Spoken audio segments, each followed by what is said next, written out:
So I'm out on like a mini press day for Zero motorcycles today, and we've got both the SRF and the SRS. I've been able to ride them both back to back today, and if you want to see some of that riding footage, it will be on my second channel, MOTOBOB Vlogs, so check that out if you want to see them both on the road. And essentially they are very similar bikes, they're based upon the same platform, but there are a few key tweaks that give them a different character, and it's only really riding them properly back to back that you can truly appreciate those differences. So in this video, I'm going to go through the specs of each, tell you what makes them similar and different, and then I'll tell you what kind of riding each is best for. But before we get started, if you're new here and you want to see all the latest motorcycle reviews, be that electric like this or old-fashioned petrol bikes, then please do remember to hit subscribe. So let's start first with the SRF, because that's the one that Zero launched first out of these two bikes. It's been on the market for a year or two now, and essentially what you're looking at here is their sports naked offering. It was a big leap forward from their other bikes in terms of performance, so it puts out 110 horsepower, which doesn't sound particularly huge, but it does make 190 newton meters of peak torque, which is massive, and of course being an electric, it delivers it pretty much from a standstill. Key competitors for this bike are the Harley Livewire, which I featured on the channel recently, and the Energica Rebel. There's reviews for both of those bikes linked to in the description, but this is by far and away the lightest out of those three competitors. It's around 220 kilograms in its base spec, which is pretty good. I mean, heavier than an equivalent petrol bike, but not by a massive amount, especially with all that torque under acceleration. You can spec it up with a couple of different options. So you've got what would be the fuel tank here.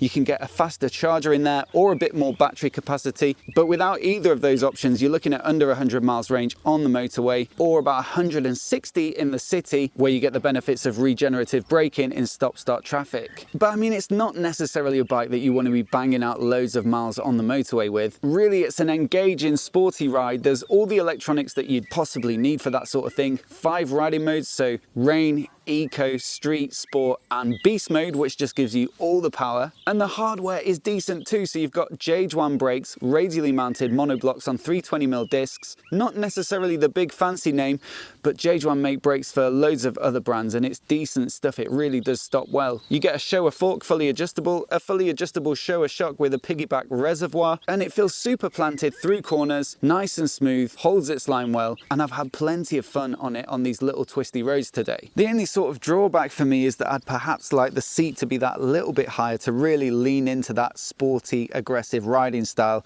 The bars are in a nice place, the foot pegs are quite high, but the seat height at 787mm does feel a touch on the low side to me. There's an accessory to take it up to 810mm, but when you look at petrol sports naked bikes, they're usually up at like 825, 830, and for me that would feel more in keeping with the intent of this bike. Now the SRS is pretty much the same battery, same motor, same trellis frame, same forks and shock, same J1 brakes, same wheels and tyres. But as you can see, it's got a fairing, so it's got a bit more wind protection, which can be a big help if you're doing longer distances at higher speeds. As such, they've relocated the mirrors to quite an unusual position here, but they do offer really good visibility, and they fold in as well if you're filtering through traffic. Now the bars are in a slightly more laid back position, so that does take a bit of strain off your lower back over longer distances.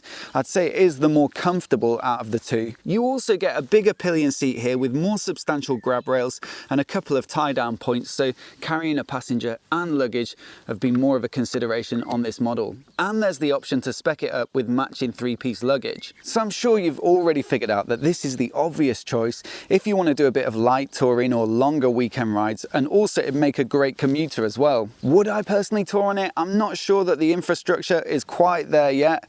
Personally, I'd rather go on a petrol bike and have the additional freedom that it offers, but that's only going to improve over time. I do think it'd make a great commuter though, especially if you have stretches of motorway or higher speed roads, because you get that bit of wind protection, and also you've got a nice comfortable position. It's also nice to have the option of a really comfortable passenger seat. This isn't bad for a sort of naked bike, but this certainly looks the more comfortable of the two. And if you're carrying a lot of stuff to work, personally I'm always lugging camera equipment around for stuff like this, then luggage is a really valuable feature as well. So where does that leave the SRF? Because it's essentially the same bike, but with fewer features and creature comforts. For a start, it is slightly cheaper than the SRS, so if you're not going to use any of that stuff, if you're mainly riding solo, then you can save a bit of cash. If you're just doing short, fun, sporty rides when the weather's good, sometimes a bit of wind blast in the face can only add to the sensation of speed. And also for me, this is the better looking bike of the two. I think they've done a neat job on the SRS, but this has a really good sort of muscly, sporty look to it. I love the trellis frame. I love how they've made a feature of the battery. I like the paint jobs as well. I really like the color choices. They're quite unusual, but it does give it that modern look, and it's just got a bit more aggression to it than the SRS. So if you're mainly riding like in the city where you don't need the wind protection, if you're not commuting so you're only going out riding when the weather's good, if you're not carrying a passenger so you don't need to worry about the sort of big pillion seat, for me this makes for a bit more of a kind of like fun, sporty, good looking statement of a bike. So that wraps it up for today. I hope you've enjoyed this video. Please do let me know if you've got any questions down in the comments below, and if you're new here and you want to see more videos like this, hit subscribe and I'll catch you next time.